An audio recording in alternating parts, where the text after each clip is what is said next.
MFL Total Access. Where the heck else would you want to be but here? Let Terry and I babble. Let's distract you from your busy, busy lives and talk some good MFL that happened this past weekend. Let's go. Let Terry and I babblers. Is that what I said? Pretty sure that's what you said.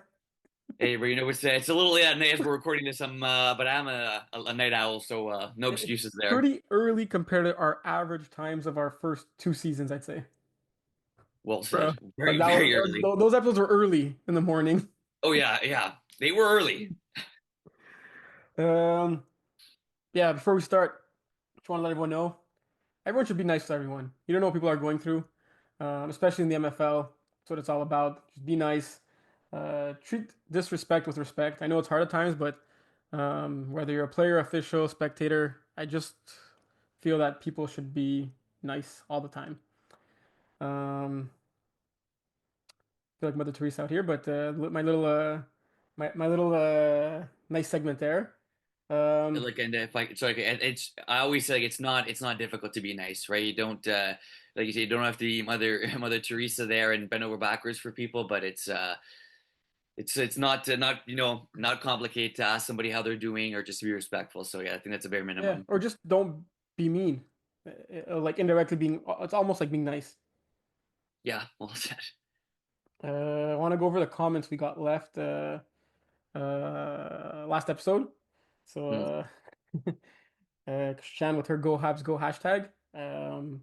Love it. Little off season maybe, but we do love those Habs. Maybe she was just chirping at you because the Leafs were out and we spoke about that. Yeah, I think she was. It was fair game, fair game. But we got a good one at well, I mean, right before starting to record, Brian had a good one for Matsir. Oh, we said about the Broadsword podcast. Yeah. And hold up. I should prepare these things before the show, but We're last minute type of oh yeah, I guys. don't know if you saw it, but Simone Chesney's comment, "My French is comme ci comme ça." I think he was talking about you. Oh, that's what he said. Yeah, you didn't like it or anything, so I think you did not see it. Shoot, was that like recently? I mean, recently in terms of like where we are now. 4 days ago. Oh, okay, yeah, that's pretty recent. You Yeah, might want I'll to go go give him a shout. and reply to him. My boy DeChesney. uh,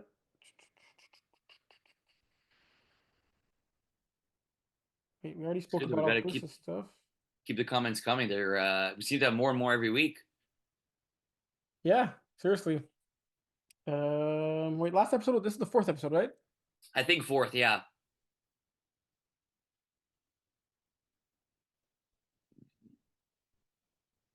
Yeah. Okay. Also got some big news to announce. Well, big news for whoever listening. Um, I was going to talk to you about it before the show and see what you thought. Oh Also, boy. maybe need to talk to Matt and Gold about it, see what they thought. But I feel this is what MFL is all about. We'll just be fully transparent, go on here and announce it. And well, if you don't like it or anything like that, we'll just delete the I'll segment. pretend And I do. what? I'll just pretend I do, so it's all good. No, no. Well, be honest, or else I'll just edit it out and no one will ever find out. So you know our podcast mentors. Yes. What am I talking about? Well, Golden and Matt. No, we're their mentors. I'm talking about our Oh, we're mentors. their mentors. Yeah. Okay. Who are our mentors? Uh, Who are the podcast. guys that give us those like really good tips that helped us like expand our knowledge of podcasting a little bit? Offered a Oh, we lot. had a Ben Denis Yeah. and then Gab. Yeah. So after that shenanigans, the image, they actually reached out to me and had a good suggestion. I was thinking about it, and let me know what you think. So since we have like technically two MFL podcasts right now, an English one and a French one, Mhm. and given the growth of the league and how many teams we have to cover and the length of this podcast, they suggested ours focuses on divisions one, two, and three, where we play or officiate and see much more games, and the Laval League, and they'll focus on divisions four and five and the Brossard League. Huh. Obviously, we could have some uh, croisement, see, like you said in French. Yeah, yeah. Uh, so like if obviously we're seeing we caught a Division 4 or 5 game, we'll still talk about that. Or we could even Mhm. integrate some suggestions they had is that like every like Sunday night when they go live, Gold and Matt will preview like the game of the week in Division 4 and the game of the week in Division 5, and we'll make sure to also cover it in English. So we still have that coverage, but we'll Mhm. mainly be focusing our time. on the divisions one, two, and three. Um, but he didn't mention the women's division, so I guess we could both do the women's division, given that there's only three teams and there's no Yeah. trouble there. If there ever there's two women's divisions in the future, which we hope there will be, we can maybe take one each. Um, but I'd be happy to do the women's divisions as well. I'm pretty sure Matt and Gold would too. So what was I gonna say? Yeah, what do you think about it? Actually, and that's coming out of left field, but it's not a bad idea, right? Because I guess like they have a lot less to cover than we do, and maybe we could go a little bit more in depth in certain divisions and certain games because it would give us more time. Um, yeah, no, I mean, it seems like logically it makes sense. Is Yeah. that do they know about it? No. Okay, okay, okay, I'll message him after this recording. okay. We can do it this week. See how it goes. Yeah, A yeah. little sad though that maybe some of our listeners, our very beloved Division 4 and 5 only listeners, might be a little sad to get a little bit less coverage of Willie and Terry. But on the other hand, they'll get more coverage of Golden Matt, and it'll maybe be more tailored to them. Because like I remember sometimes we're talking about these Division 5 teams that you have no clue who they are. And once upon a time, very at the beginning, and I won't mention any names, the player doesn't even play in the league anymore. You told me we're going through the stats, and you're like, yeah, I think we're doing midseason report cards. And you're like, yeah, that guy's a he's a real dual threat quarterback. The guy had like zero rushing stats. He had twice as many interceptions as passing touchdowns, and you were literally just talking out of your keister. So um, it might be a little better for the show. I'm just kidding. That only happened once. If not, you're pretty on point. You've been getting a lot better Yeah, I try, I lately. try. Somebody's just got to wing it. But I say we give it a go. Um, I think naturally we see and we cover and we play in those divisions, so it's just easier to be more in depth about that coverage. If we get a lot of backlash or people that are not happy, we'll obviously revert back or anything like that. Um, but I think I mean we'll try it this week.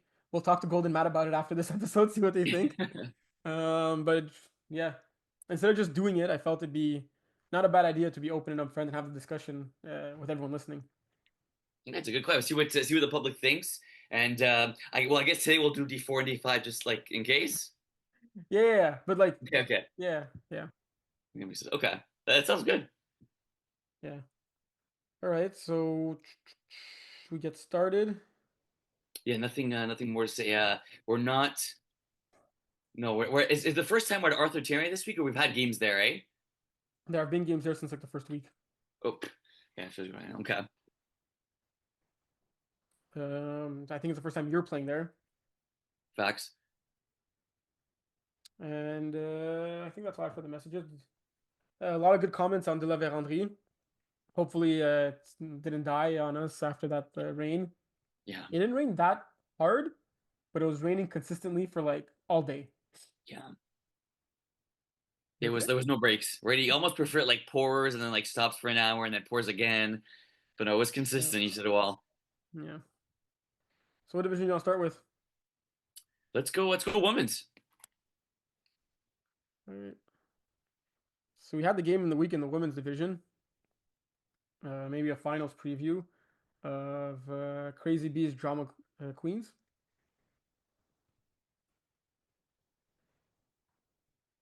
I think this may have been the closest game we've had in women's so far, right? I think it is. So, um, I think both teams were undefeated coming up to this game because they hadn't played against each other yet. Mm. Obviously, Angie struggled a little bit here at the quarterback position, four interceptions. Isabel, another clean game. Just so we're clear on the definition of a clean game, it means when you throw no interceptions. Right, I William? mean, that's debatable, but okay. Um, a good trio of receivers with Roxanne, Kayla, and Diana James, getting all each getting at least six receptions. Kayla and Diana with identical statistics. Um, I feel even if you wanted to do that, it'd be pretty hard. Obviously, it Yeah, was raining. Isabel even doing some damage with her legs, 5 for 64 and a tutty. Good for her. Jean Louis, two interceptions. Roxanne, Kayla each getting an interception as well. Um, Besides on defensive statistics, no sacks for Drama Queens, but Crazy Bees did have a sack with Barria. Um, yeah, so look, first time these two teams played against each other this season. Close match, relatively speaking, to the other games in this division. but they're going to face off against each other again. They're most probably going to face off each other against each other in the playoffs in the finals. What Mhm. would your advice be to Crazy Bees? Well, that's what I was gonna say. Right now, you're doing power rankings. I think obviously it's got to be Drama Queens at one, Crazy Bees at two. They're going to be a tough team to beat. Look, I think for Crazy Bees, I know, like you said, Angie not having the best game, the 8 of 31, 54 yards with the four interceptions. I wonder if a lot of those interceptions were off tip balls, going deep. Um, but you got to try when you have like a trio of receivers like Roxanne, Kayla, Jan's Landry, and Jean as well. You gotta try to do your best to take one of them out of the game. And here, 7 catches, 44 yards, 6 catches, 33, 6 catches, 33, and a touchdown each. I guess they did their best limiting them, but it's a lot of receptions, right? It's a lot of completions to three players, where you have a total of 19 completions to the three of them. You want to try and get them to, maybe 5-4 completions each, because this is a defense that's going to be tough to score on. So I think for Crazy Bees, relying a little bit more on their defense in this game, or later on in the season when they play Drama Queens, just because I think this is going to be a really tough defense to score points against. And I think that, like I said, look, Angie wasn't a clean game with their four interceptions, but a lot of that was probably due to the rain. But Crazy Bees, keep it simple on offense. Just Yeah. keep those sticks moving, and I think rely a little Kiss, bit more right? on defense. You want them to kiss. Kiss, right? Keep it simple. Keep it simple, silly. Come on now. Yeah. Just to be clear, kiss means keep it simple, silly. Yes, That's that's what it what it means. means. Yes. Um, yeah, you pretty much said it all. So, just to add on that, like, I don't know if it was raining or not, but seeing the incompletions and the sorry, interceptions there for Angie. Maybe they're already doing this, so apologies if it's the case. I didn't see them play this season, but like short plays, quick hooks, triple slants, those slants in, get the ball into your playmaker's hands in short yardage situations. Yeah, exactly. Because like I said, like, look, nine points will probably not be as much to get your W, but you think offensively when it's a little bit clearer, better day, they'll be able to put up points. And um, yeah, I think Drama Queens with a trio of receivers, it's just going to be tough to try and slow them down or to put up points against them as well. Yeah. What division you want to go to next? Let's go day five. The five. Well, actually, before we go to the five, just Crazy Bees a doubleheader next week, facing off Drama Queens once again, and then Supernova. So, big week for the women's division there with two total games. Let's just see if Crazy Bees get their revenge. Yeah. Oh, do Crazy Bees get their revenge, or does Drama Queen win back-to-back weeks? I say Drama Queens wins back-to-back weeks, but in a one-score game. Yeah, I'm gonna say Drama Queens win by 6. Okay, so you just copied what I said. Yeah, but I couldn't change my answer. I had it in my head. All right, Division 5. Yep. All right, so a lot to unfold here. Did you see any games? I did not. Slicks won't ice tea. No, I did not actually. Okay, so good week to start what we said, right? Yes, exactly. What? Yes, exactly. Look, DTS are really, really strong.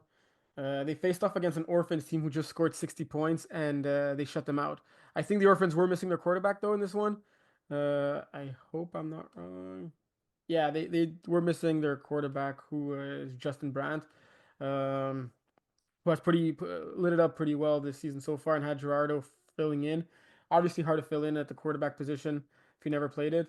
Oh, yeah. I mean, I was done talking about this game, but I saw some things I don't want to forget. Do you have anything to say about this one besides that No, DTS as a just that my bold favorite? prediction. My bold prediction was incredibly wrong because I said the Orphans would go 63 points and lose. So yeah, And I think I said every Division 5 team scores at least 30.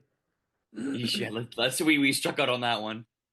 Even if I would have said each game combines for 30 points, it wasn't even the case. Your defensive affairs. So two teams played with only 5 players this week in Division 5. Sorry, I just ate before getting on the show, and I think I got something stuck in my throat. Um, but I should say actually 3 teams played with 5 players because one team was nice enough to match the 5 players and go 5-on-5. Um, So Team 514 only had 5 players, and Jungle Squad accepted after they so nicely asked to play 5-on-5. So guys, I guess they followed my intro speech of being nice, and they didn't yeah, even get the dub. So, but they took it out on the the poor Wolverines later in the game in the day, putting up 58 points to compensate for that. I forgot to ask Gold, but besides being 5-on-5, how do you put up 6 points in one game? I know he wasn't playing in this game, and he played in the second one, and your team puts up 58 in the second game. Like, I need an explanation. It's funny because I was gonna say I quarterbacked one game of 5-on-5 in FPF because it was a game we played against Idaho and we literally just had five players each, and I In the found it MFL, you hard mean? in MFL. Yeah, You said FPF. and did I say FPF? Shoot, bro, that's straight too, Okay, bro. edit that out. Edit it out. Yeah, yeah, big time. In MFL, because MFL doesn't have a 5-on-5 division yet. But yeah, in MFL against Idaho, and I found it tougher to score points just because I didn't really know what to call. Right, a lot of the concepts you have Basically, five ISO every receivers. game, every play. Yeah, exactly. So it's ISO receiver, or you can have trips with nobody on the other side. So you think there'd be more points scored when you have a bigger field and not bigger field, but more space to work with less players on the field. But honestly, it's a little bit more challenging than people think, and your playbook gets thrown out the window. Yeah. So that was the one second, I'm just taking a note here. That was the one team that decided to play 5-on-5, and then the other one was in this game. Can you guess who was 5 players and who was 6 players? I mean, I'm gonna guess that Phoenix was six players and MTL was five. Wrong. You shoot. So Phoenix were only That's five, that's and MTL Cessnas decided to play 6-on-5. I don't have all the details. I don't know how nicely or not nicely Kevin asked or did not ask. Um, I don't know if Mario offered to do it or not, but the hold cold, hard cold fact. What am I trying to say? yeah, yeah. Cold hard fact. Cold hard facts are that Phoenix were 5 in this game, Cessnas were 6, and Phoenix won the game by 20. Um, it wasn't pretty for Nick either. In this, I mean, touchdown interception wise, it was, but 11 of 24, below 50% completion percentage. Not pretty, but he hit Brendan when it mattered. 5 for 95, 3 touchdowns. Um, I would have loved to see this game because I feel Cessnas have experience. Just with Mario and Lambert, I think those two guys have enough football experience to maneuver Hmm. a 5 man team, right? Man and Yeah, woman team because Jordana was there too. It wasn't just male players. A 5 player team. yeah, right. No, got you. And I like. Does that say more about Phoenix or does that say more about Cessnas? I wonder. I think. Probably Cessnas. Yeah, it's I think like you said it was a little bit surprising because you kind of maybe you run all hooks and find the open guy. But to be fair, I think that if there's any team in this division that could win 5-on-6, it would be Phoenix, right? Like they have Unless the in the chem. playoffs. Yeah, yeah, playoffs. Yeah, the playoffs they would lose if they had eight players against four. But like that's not here nor there. I'm just saying like Nick would say as much as we like to jab, like he is getting better as a quarterback. And then you have Nick Brisebois, right, who's been playing MFL for a while, and Nick himself is a good defender. So even Kevin too, extremely slow but a smart defender. So this is a Phoenix team that could kind of make do. But still, it is. I mean, if you told me before the game it was going to be 6-on-6, I definitely would have picked Phoenix. But if you told me that it was MTL Cessnas had an extra player, even Toss though I up. think Phoenix. Sorry. Sorry, cut you off. Yeah, no. Even though I think Phoenix is the better team, I still would have given the edge to Cessnas if, being one player advantage. Yeah, same I think. Um, so are you worried if you're in Montreal Cessnas right now? I'd say a little, only because not to to talk bad about Wong Dynasty, but their only win is against Wong Dynasty, who hasn't been playing their best football to say the least. Let's just leave it at that. And their first loss of the season wasn't all that close. The MTL Cessnas, but like it's gonna be about keeping things simple on offense, right? Have a new QB, and who's not really a quarterback before, so offensively it's going to take time, right? It's not like you come in Yeah, and you're throwing at the park. You got to read off, you got to be able to read defenses, you got to read the rusher. So it's not that easy. But with Mario being, I don't know, he's not the coach of this team, but with his voice in the huddle, I'm not too worried about this team. And you have a guy like Lambert Paquette that's been playing well in Division Two as a receiver and as a defender. It's not a death sentence, right? That they have two losses already. I still think this team finds a way to make the playoffs, even if they struggle on offense. Yeah, well said. And like to look a bit more of the positive because we've been kind of talking more about the negative is like Milan D'Amico, like you said, starting off at the quarterback position, but obviously could have been broken plays, rainy day, 7 rushes for 55 yards, averaging over 7 yards a pop. That's nothing, but that's actually pretty good. Until he like feels fully comfortable throwing the ball and throwing it consistently, like I would not. I mean, I guess if he's trying to prepare himself to be a better passer and everything, sure, but like I wouldn't be against him running more often, right? Clearly, he's showing they could do damage with his legs. It's generating more than 50% of the total yards he has in this game. Sorry, more than 50% of the passing yards he has in this game. So if you could do damage one way or another, have that outlet for him, right? And use your dad as the security blanket. I don't know if Mario's snapping for this team, but if he's the snapper, he's probably one of the top snappers in this division for sure, right? When he was playing the higher divisions, he's one of the top snappers in the league. So use him as a security blanket. Like I know that I don't know if it's the case here. Once again, I apologize. I haven't seen any other games, but I know a lot of new quarterbacks like chucking it downfield, going deep. It's a sexier thing to do.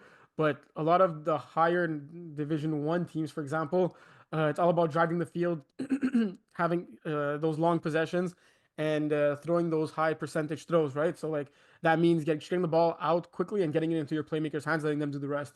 And you mentioned Lambert Paquette. He technically shouldn't be playing in Division Five. He's way too good to be playing Division Five. Use that weapon on your team, right? Yeah. And look, it's boring, but like you get 3 yards, 3 yards, 3 yards. You go for on fourth down, you get 3 yards again. You're moving the chain. So yeah, definitely keep it simple. And I've seen Milan. He was on this team last year, not the quarterback, Yeah, but exactly. he's right. Yeah, he's athletic. So I think like to your point, adding be able to tuck it and run when he can, he should be able to beat most rushers in this division. So I like the idea of maybe tucking in and using his legs a little more. Yeah. What division would you like to cover next? Let's go to day four. I like you. You're going in order for once. That's rare. I'm trying. I'm trying. Uh, Division 4. Did you see any games? I did not, but I'm happy to see Baby Maynard Player of the Week. Yeah. So no Lucas, no problem in this one, eh? You had Simon Liberté fill in nicely with 4 touchdowns, all four to Baby Maynard. He also added an interception. It was just great to see him at the field to begin with. I think it was his first week out in the MFL. He's busy being a star in other leagues. So this was the Bandits' first loss in a while. Matt throwing 3 picks in this one, but even though 26 completions, 231 yards, a lot of good coming out of that game. Um, JP being his main target on offense, 12 receptions, 94 yards, 1 touchdown. He had Mikael with 2 touchdowns himself. Corey stacking up 60 yards on 3 catches. Um, but this was probably more about Les Boucher's defense than it was their offense, eh? Well, yeah, because Matt has been putting up numbers from what I've seen at the quarterback position, and to be able to pick him off 3 times, the 26 completions is nice, but like to your point, that's on 46 attempts, so 20 incompletions. Not a great completion percentage. Yards is good, right? 231 yards, but you look at it, it's like how did Bandits find a way to lose this game when they had 231 passing yards to the 4 TDs? Sorry, to 235 yards. It really is the interceptions that Le Boucher got that propelled them to And victory they here. mostly came in the red zone, right? You think's right, marching down the field, Bemba not breaking. Because look, like it's 45 yards to march down the field. Yeah. If he threw for 230 yards, he marched on the field like 5 times, right? And like we always talk about, the red zone is tough, right? It's not a big end zone. The throws are tighter. It's shorter. If you're, 5 yards or closer to scoring, you can't run. So the defense has a little bit less to worry about than when, marching down the field. Maybe ball distribution needs to be a little bit better. Who I are we think to so. Look, who are we to say? yeah, I ain't gonna say anything on that one. But look, if it ain't broke, don't fix it, right? Yes, they've lost. We balanced their first loss of the season, right? Yes. Yeah, so I mean, look, it's been they played a really good team with Le Boucher. You don't want to read too much into this game. They're 3-1, and they were able to bounce back in their game later on in that day. So yeah, just do what you're doing. And Le Boucher, a good team. Somebody just got to nod your cap to the other team. Yeah.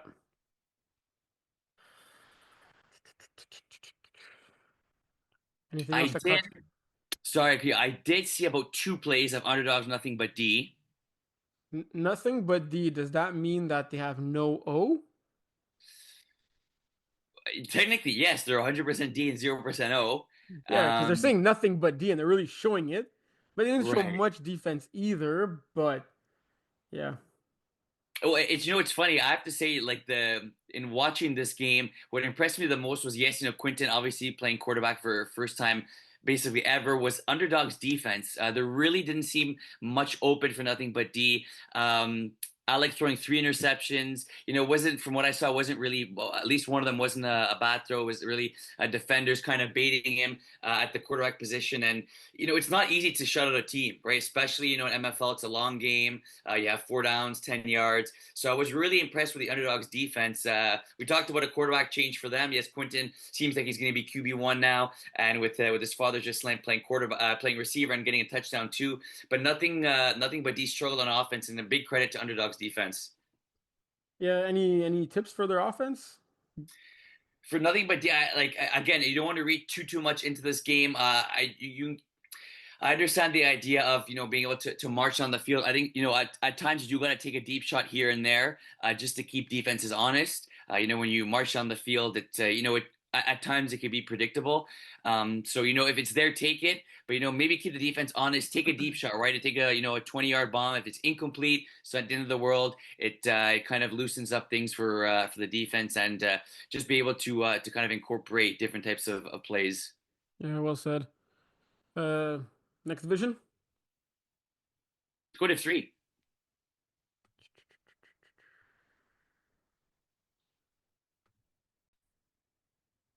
For Division 3. To three. So we saw this game here. Yeah, we saw it firsthand. Yeah, I was really impressed watching how early in the game. I didn't think we'd be able to stop them, especially considering they're missing two out of their three top players, right? No Marot, no Desroches. Missing a lot of players actually in this one, and they still put up a good fight. Like it shows that it's a two-score game, but we really only took that had that those two last touchdowns with 5 minutes remaining, right? Hmm. Yeah, well, I'm not saying it just to flatter them, but we looked at the stats after, and it was kind of weird. Like it seemed like Tessia had a better game than what the stats show, right? Like He I threw a think pick they on the scored last their play of the first half, so like yeah, that exactly. doesn't really count as an interception. Obviously, you're going to force the ball there. Yeah, Um, yeah, it seemed like he completed much more than 16 passes, though. like much more than 50% of his passes. Like I think they Yeah. scored their first three drives, or at least their first two, and it was like a hot knife through butter. Like we were calling defense, and we're like, yeah, I don't really know what to call. And like Tristan obviously being the main weapon with the two other studs out. But yeah, it didn't like it was the game was much closer than this indicates. I think at halftime it was either tied or we were down. Um, We were up a score. okay, we were Not even a up, full score. We're up three yeah, points. like basically up converts. And they drove the field and didn't punch it on the last play. They would have taken the lead. Yeah, Uh, exactly. yeah, I also felt like Tristan had more than four catches. I saw him climbing the ladder a few times in this game up in the middle. We like for what it's worth to them, like we changed defensive play callers three times in that game to try to get us stops. We had three different guys call the defense during that game. Um, yeah, but it was fun to finally be out with the team. I think got a fun group of players. But Witching Hour are definitely a good team in this division. Um, what other games did you see? Let's see. Let's see. Iron Troll is known. Oh, I saw a bit of FAT players Him University. Yo, James could really sling it, eh? First time I see him Well, throwing it. they're saying Kyler Murray, and I think I'm saying better than Kyler Murray. 11 rushes for 65 yards. First time I think we see him running that much this season. I guess the rain maybe had something to do with that. Um, Obviously, Joy being his main guy, 9 for 73, two tutties. You had Julian with the two tutties himself.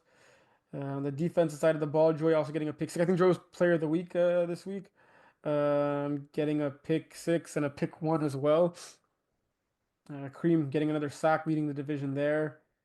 But yeah, this five players team is a good team, right? So Mhm. them winning by two possessions against them is pretty telling. Yeah, that is. I mean, with two really good receivers and Vincent Martel. Not sure we talk about him enough, and Sean Kennedy that has great connection with with Leon and Even yeah for Anthony's not too shabby himself. yeah, it's yeah, exactly. But so this is a stacked FAT players team, and look, it just Him University is a great defense. When you're able to hold Leon to two touchdowns and three interceptions, that's pretty impressive. And then you got James, who is better than we thought he would be at the quarterback position, smart quarterback. And you got receivers like Joey, Patrick too, who's been playing well. Brandon too, kind of underrated. Kareem too could play Samoa, and that's without Hensley playing in this game. So this is a deep Henry University team. Yeah, well said. I think you caught the Iron Shoulders Chocolate Thunder game. Yes, hopefully I did because I refed that game. It's funny because Tropic Thunder had controlled the entire game, and they needed to score on the last play of the game to win and avoid overtime. And in my head, I was like, my gosh, if Trollers find a way to win this game, I'm going to talk on the podcast how it was an absolute steal by the Iron Trollers because I couldn't believe this game was that close. But it was two huge plays were made in this game by Iron Trollers. Max's touchdown, last play of the half, a 20-yard bomb. He just like mossed three guys. And Carlos's catch, I believe it was on fourth down. John just threw it up, and I was like, "Hey, this is batted down for sure." And he mossed player two, so it was like two clutch plays made by Iron Trollers that kept him in this game. John statistically, he did okay. He struggled early, but they were able to pick it up. Were the Iron Trollers, and their defense got key stops in situations. Max got a really nice interception. It looked like he had Justin had Rob open. Max undercut that route. This is a really good game. A really good plays made by both teams, by both defenses. Quite a few drop balls though for Iron Trollers, and I have to say I was really impressed to see Justin. And we always knew he was like a shutdown DB, but I think you really see his progress as a quarterback here. He was evading the rusher, making right reads, and his reads were good, but your throw has to be good too. And he was throwing them on a line, and I have to say like he pleasantly surprised me in this game. Yeah, even John rushing for 13 more yards than he usually does. Um, Coming into this game, who would you say was the favorite? Honestly, I would say Iron Trollers, even though they had a bad start to the season, just because they have like the D1 names. They have Evans, who's been playing this league forever, and but Did it you was say kind of Evans has been playing in the league forever? yeah. I mean, you got to say what you got to say, bro. He apparently is the commish. But yeah, no, Tropic Thunder, they played better in this game. You obviously don't get any bonus points for playing in a game where you played better and you lose. So for that sense, it was good that Tropic Thunder won because they definitely deserved to win this game. But honestly, Rob played really well. He was a good vocal leader for these guys. He had a really nice touchdown, keeping his feet in bounds, and showing why he's one of the Fine best players wine. in Div 3. Fine wine. I was gonna say great ball distribution by Justin and John as well. Like just looking at how many receivers put up like so many good stats in this game shows that the quarterbacks did a great job of distributing the ball. It's always fun, but clearly, correct me if I'm wrong, but Rob White does seem like the wide receiver one on this team, right?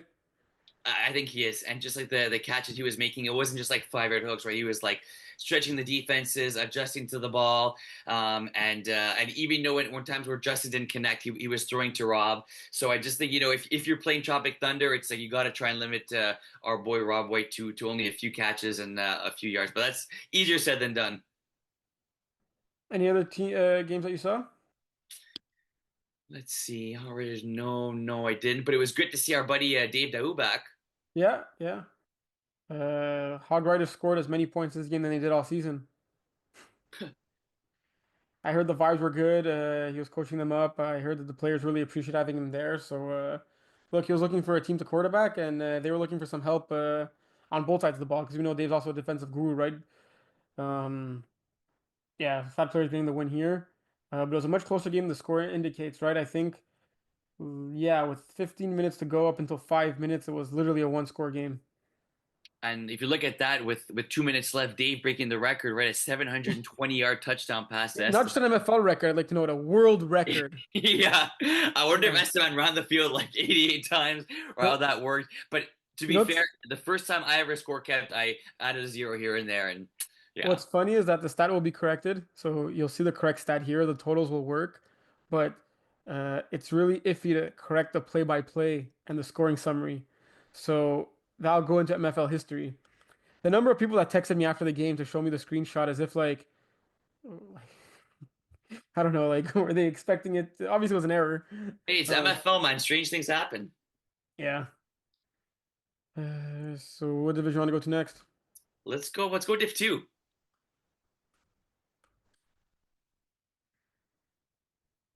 In Division Two, start with your game. Fins up, Rejects.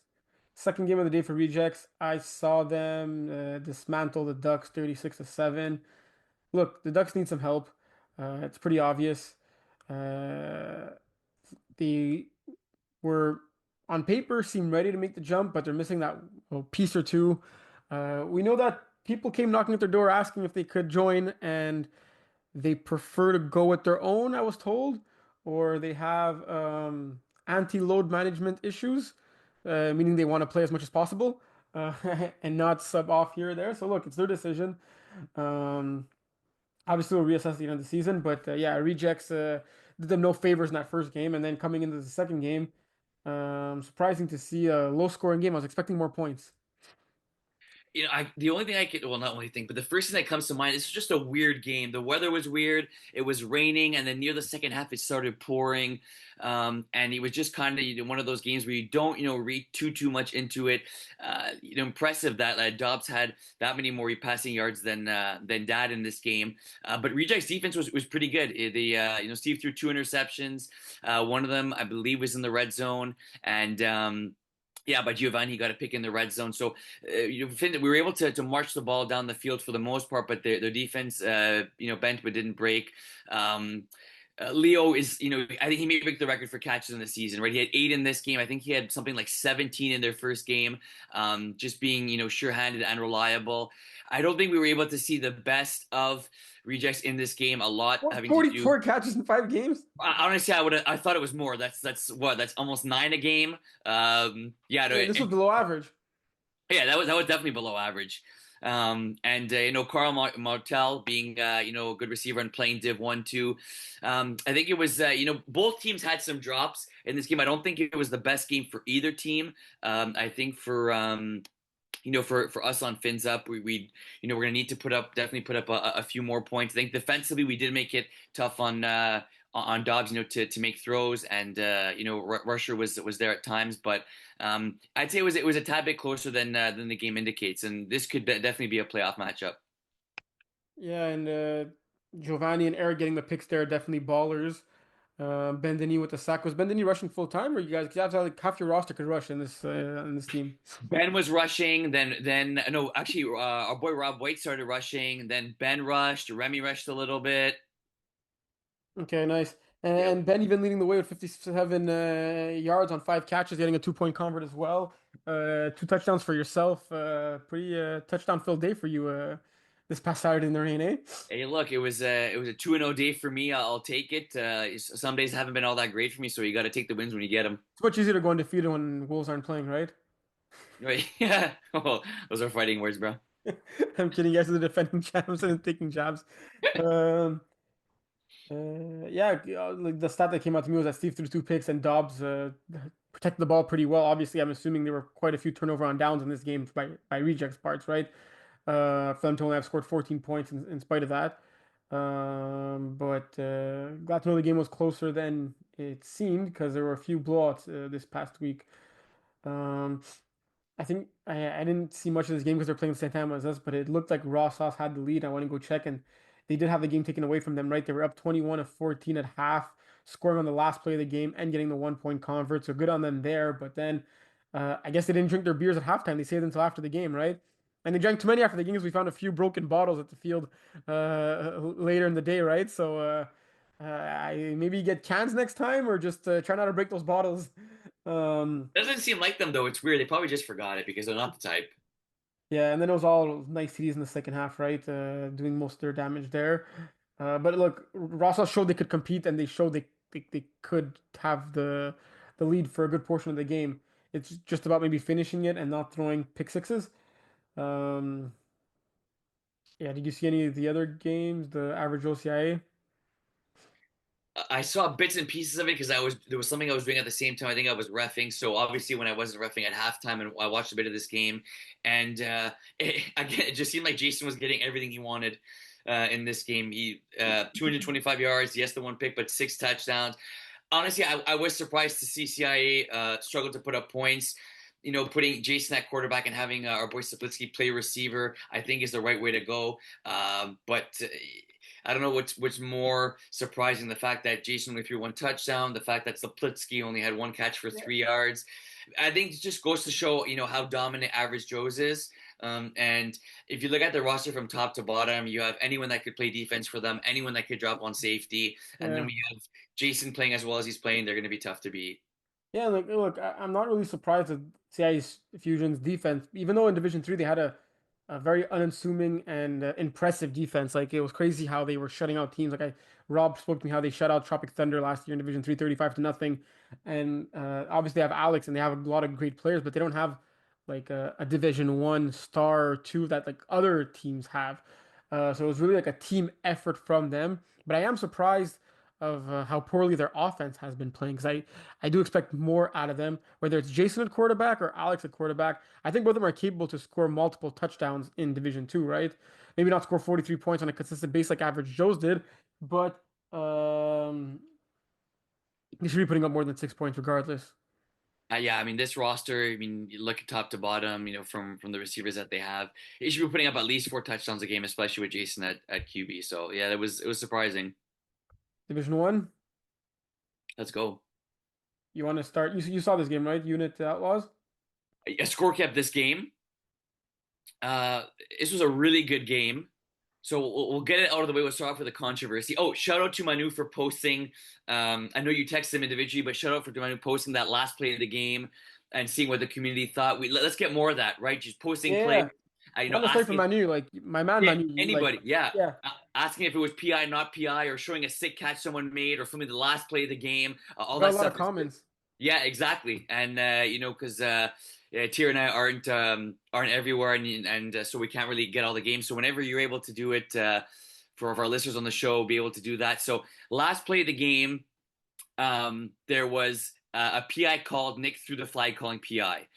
It was Dad throwing to Svetna, and I believe it was James Cawley playing defense. And it looked like they kind of tangled up. James stood his ground. Svetsna ran into him. I think at the end of the day, it was a good no call. Basically, what you told as a referee is to throw the flag and then discuss it afterwards. So that's what Nick did. There was a Oh play in yeah. this. Yeah, there was a play But in just this game. imagine if the opposite would have happened, that there was no flag on the play, team celebrate, and then out of nowhere, oh, PI, defense. That Like that that, yeah. it's much more easier to absorb and digest when there's a flag, refs get together, they discuss. Obviously, angles are everything, right? Like I can't stress it enough. Like now you have professional sports and there's replays. Why are you able to overturn certain things as opposed to other plays where you're not? Is just that you get all the angles possible to rewatch the same play and you know what you're looking for, right? Like in that play, the official, he's looking if the receiver steps out of bounds. He's looking at five different receivers, five different defenders. He's looking at if the player was held, if he was tripped, if the flags are on backwards, if he's wearing flags, all that stuff. If we're looking at the replay now, all we have to think about is was there PI? So it's so much easier to assess at that point in time. So just the fact that both officials get together, you have two pairs of eyes looking at it from two different angles. Obviously, it's much easier to make the right call there. Or that's it, 100%. And Holowak basically said, the same thing as you would be worse if there was no flag thrown and then they throw the flag. There was a play in this game where it looked like Mason got both feet in bounds. Nick called touchdown. John went. They overruled it. The very next play, Steve throws an interception to Ashton. And this. So that was a bit of controversy, but this really felt like a playoff game. I mean, Ashton was at his best in this game. It was like almost watching a Madden, a video game type. And when Ashton had his like 88 touchdown season, that was with Owie throwing, right? Yeah, And like it seems like Vinny has that same connection with Ashton. 11 catches, 160 yards, 2 touchdowns. So obviously the stats are correct. I was scoring him in the game, so everything was on the dot. And he was stretching the ball out, right. The last touchdown of the game. Talk about being at the right place at the right time. The man, ball gets I tipped. saw the video. Man, shout out to Manu again. Like 100%. That Like went up that's Sean not Haney's muscles, and like they couldn't absorb it there. And like, what down was that? Okay, it was third down, so they still would have lived to see another down, but it could have gotten easily been picked off, right? exactly, and that's like, and shout out to Haney. I think I may have missed a few of his catches, but that's not luck by Ashton. That's a good player being at the right place at the right time, and you got to create your own luck Also, in every game. Ashton created the pop off of Haney's body. 1000%, it was Ashton. If Ashton wasn't there, the pop would not happen, and he caught it. He ran it in the end zone, and then there wasn't too much time for Unit smartly to decline the convert, and then there wasn't too much time for Outlaws to score a touchdown to win the game. But this really felt like a playoff game.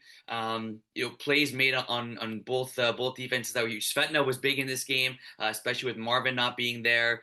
This is the unit. This was a game they needed, right? They couldn't fall to 0-2 against the Outlaws, and especially like I said, Marv wasn't at this game. They hadn't won yet with Vinny at quarterback, who missed last week. So this is a big win for the unit, and I think Definitely a that statement win for them. And yeah, looking at this last game-winning drive, converting on that 4th and 10 was crucial, right? Because it was incomplete, three incompletes in a row, and the clock was running, right? And then they needed that big fourth down, and they go to Jeremy Rooney for 18 yards. Did you say you missed a few of Sean's catches in this game? I think I missed one, but Sean says he caught 5 balls. So Or he came at like you after the game? no. After the game he did, and we kind of laughed, and then he went at me during the Well, he caught a 2 point. Maybe consider that as a catch. yeah, that's true. I just said, look, I got the final score right. That's all that really matters. He came at you after the game, you said, or Politely in a Sean Haney type way. okay, okay. Yeah, very But non-aggressive. one thing watching that video, and besides seeing how Ashton was celebrating, was the first question that comes to mind is do they know who the defending champs are of this division? Uh, who? Do the unit know who the defending champs of the division are? Well, I don't know, I hope so. Because seeing the way they celebrated, it seemed as if they thought they beat the defending champs, right? We know what it's a 8 team Outlaws rivalry. It's kind of like I don't know, Michigan State, and Look, one of those things that Iron Wolves won the chip last year. Iron Wolves eliminated A-Team in the playoffs last year. If they beat Outlaws and were dancing like that after the game, I want to see how they react if they play you guys. And something tells me it won't be as like emphatic. I think it's a good rivalry they have going on. It's a good rivalry, and it's Steve wants to be Dylan, Dylan wants to be Steve, and it's that chess match, and you have ballers on both sides. Of course, Iron Wolves we have ballers too. Yeah, But there was quite a bit of talking in this game too that you'd expect when these two teams play each other. yeah. And important thing to mention is that Outlaws are missing Marvin, right? Hmm. While it seems that the unit were full squad, giving this a 1 point game, obviously the flow of the game it completely changes when you have a guy like Marvin playing on offense and defense. Who knows what would have happened? Not to say that unit would not have won the game, but safe to say it would have been a completely different outcome if Marvin was there, right? Like you have Svetna, Max, Mason, Justin White, Clement, then you add Marvin to that plethora of weapons. It's obviously easier to game plan when there's a Marvin missing than a Marvin piece in there. So yeah, this had like classic rivalry matchup written all over it. One score game coming down to the last play, a picked up flag, controversy, and everything you want. You have three double-digit reception receivers, two 100-yard receivers, three guys with two touchdowns, both quarterbacks just around 300 yards, six touchdowns. Like this game had everything. On both sides of the ball too. Like you say, look, well, Vinny threw 303 yards, Steve threw almost 300 yards. You think there was no? I was a little bit surprised that offenses were almost scoring at will, but like you said, Steve's pick, that he threw was big. That Ashton got, and there was a turnover on downs by Vinny. Got batted down on fourth down by Khalil. So still some nice plays made on defense, even though it was a high scoring game. Yeah. Man, Raccoons are struggling in Division One. I didn't think they had the defense to go up against a team like Idaho, but I definitely thought they'd be able to score more than 6 points, right? Yeah, I was shocked. Like Did Dylan go back to Raccoons. punting? No, no punts. Oh, praise God! But Raccoons were very close to beating KOB, right? It was a few games ago. They lost Oh 40, yeah, but they put up 46 points against KOB. So like again, I often ask, does this say more about Idaho or Raccoons? Because obviously this game was not close. You have to see what's more impressive in this game: the fact that they held Raccoons to 6 points, or the fact that Brady threw 9 touchdowns, and only 10 incompletions. Honestly, when you ask that question, like it could go either way, right? But I think to me, it's clearly it says more about Idaho in this game. We watched them play against the Villains last week, the week before, and they were impressive in the rain, and like we were pretty impressed with them. I didn't think we'd be able to be more impressed by this Idaho UW team. Obviously, taking a few seasons off the MFL, but they're back, and they're back stronger than ever, it seems. 9 touchdowns in a game. What's the record? I think it's 10, right? Yeah, that's true. That's crazy. You Eh? know that off Like the top of your head? the record, yeah, 10. Oh yeah, so and a bunch of guys with 9. Holy cow. Um, Brady with 9 twice. yeah, as a member of two different teams. Respect. Um, And look, maybe it's just a case of Raccoons getting down early, panicking, having to throw the ball deep, trying to score quickly. And, Idaho is not a team that is going to give up many deep balls with their safeties. So, could have just been a bit of that. But this is surprising to me. I maybe just, Guillaume has to throw a little shorter. yeah, well, look, he loves a deep ball, right? That's his thing. And you got to respect him for sticking with it. But sometimes you got to take what the defense is giving you.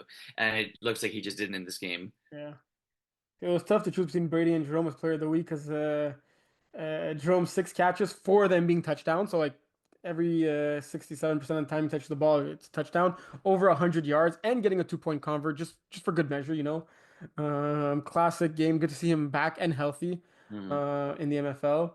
But yeah, this looking at the standings, we got. I think it's safe to say, like, do we have a big five or a big four?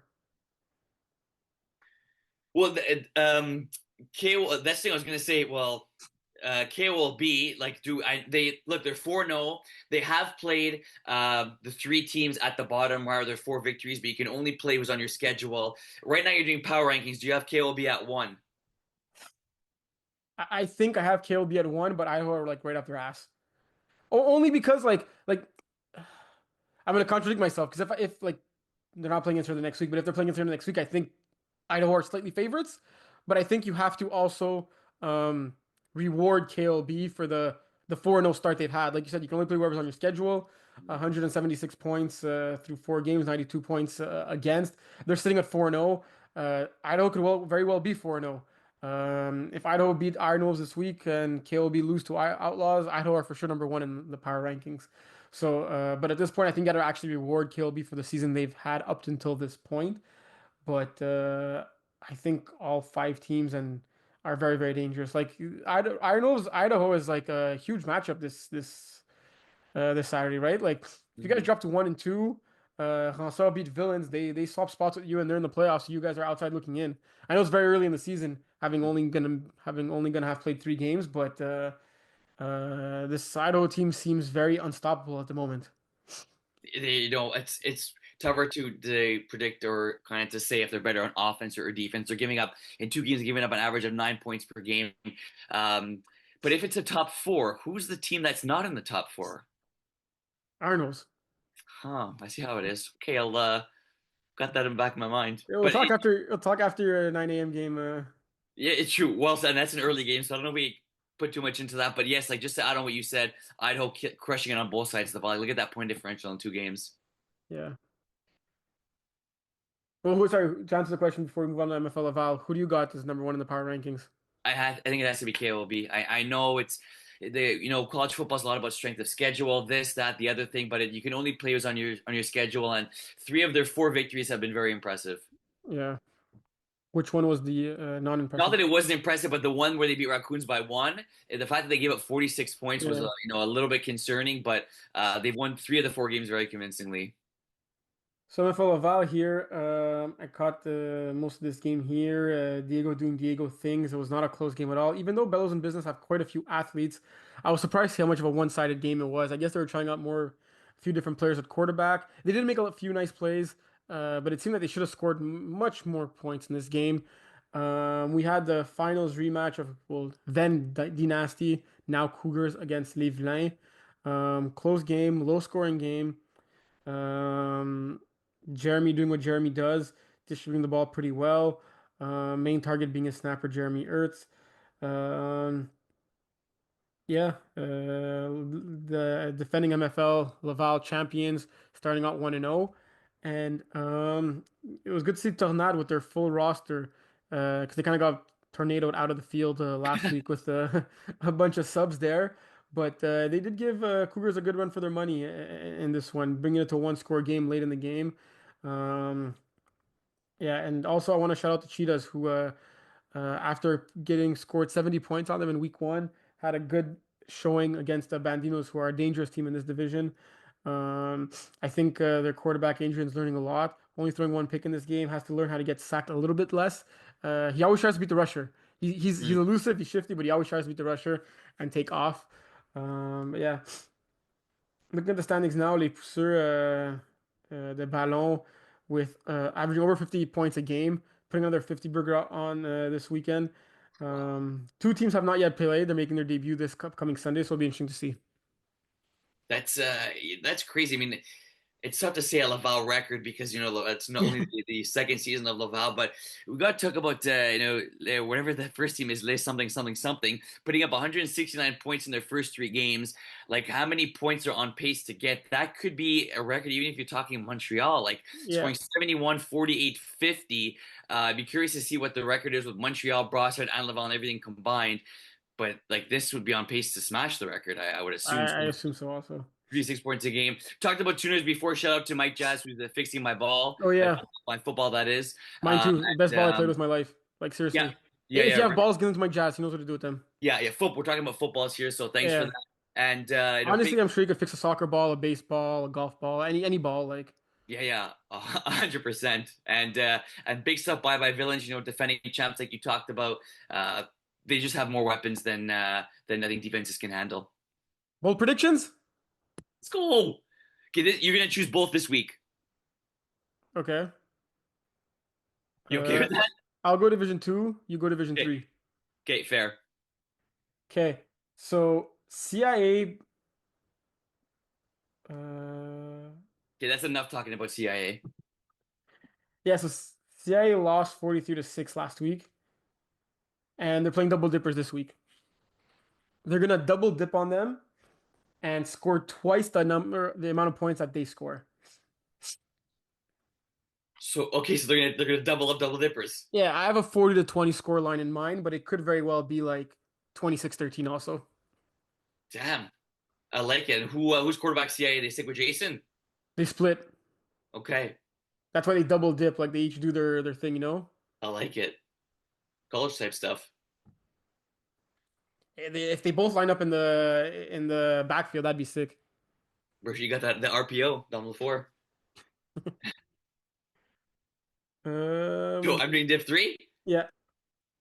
Okay, nice. Div 3, we got holy cow. We got a bunch of games on this weekend. Let's see, FIT players, the man already, Iron Chills, Thunder Buddies. Dun, dun. Iron Chills. Hey, we were playing against John. Let's go. Yeah. Okay, two top teams in the division. Trench Babies against Witching Hour. Trench Babies sitting at 2-2-1, although I think they're better than the record indicates. So Witching Hour at the two and the one two. tie is the game that they got rescheduled. So Oh they're right, they're 2-2 right now. preach. I say in this game, both quarterbacks combined, rushing, passing, this, that, the other thing. Both quarterbacks combined for at least 16 touchdowns and throw zero interceptions. That's not that bold. Like Eight, eight eight. and 0 is not that bold. Like it's a very good game, but it happens, you know. Yeah, Like I I mean, said, CIA are gonna win a game. That's something that doesn't happen. yeah, true. No, but hold on. Don't forget Trench Babies and Witching Hour are very good defenses. You got to give some credit to that. All right, I'd say this is maybe one of the rare weeks where No, don't try and hate on mine because you're incredibly unbold, I Terry. have a bolder prediction than you this week. Can we agree on that? Yeah, of course. This week, yes, yes. CIA winning the game, winning a game is incredibly bold. Yes, I'll give you that. All right, good show. Good show. Good stuff. So let us know what you guys thought. A few comments Like we here and said, there. keep filming those last plays of the game, sick catches. Love that stuff. Yeah. Remember to be nice. Be nice. What's the weather this Saturday? Hopefully it's nice. Talk to my boy upstairs. Yeah, say a prayer. Got you. All right, see you guys at the field this weekend. Thanks for tuning in.